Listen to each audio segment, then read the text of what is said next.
السلام علیکم ورحمۃ اللہ وبرکاتہ۔ معزز سامعین اور ناظرین حضرات،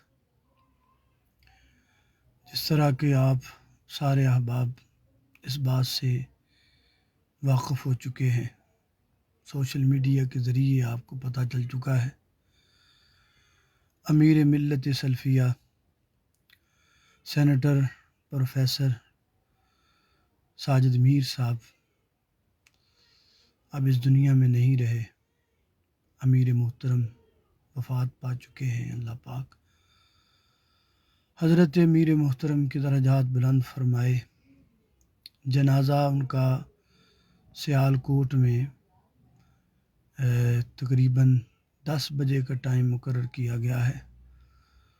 میری ویسے جماعت کے باقی احباب سے، ذمہ داران سے ایک چھوٹی سی عرض بھی ہے کہ سیالکوٹ میں بھی جنازہ ہو جائے، لیکن ایک جنازہ لاہور میں بھی ہونا چاہیے تاکہ ملک کے طول و عرض سے لوگ وہاں پہنچیں اور وہاں امیر محترم کا نماز جنازہ بھی پڑھے اور ان کا دیدار بھی کریں۔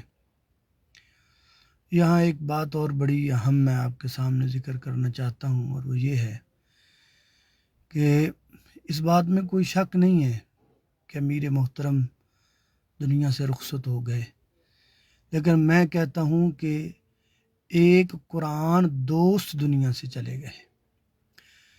حضرت امیر محترم کا قرآن کے ساتھ اتنا گہرا تعلق تھا کہ اتنی عمر ہونے کے باوجود اور اتنی مصروفیات ہونے کے باوجود وہ کتاب اللہ کی تلاوت کیا کرتے تھے اور ہر سال مصلی بھی سنایا کرتے تھے۔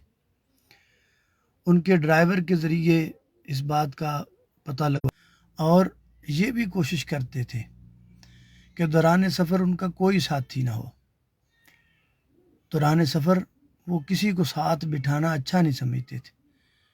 بعض لوگوں نے اس کا کچھ اور معنی نکالا، لیکن پھر ذرائع سے پتہ چلا کہ حضرت ساجد میر اس لیے اپنے ساتھ کسی کو امیر محترم نہیں بٹھاتے تھے کہ وہ سفر میں قرآن کریم پڑھتے تھے۔ وہ کہتے تھے کہ کسی دوست کو ساتھ بٹھانے سے بہتر ہے میں قرآن کے درجات بلند فرمائے۔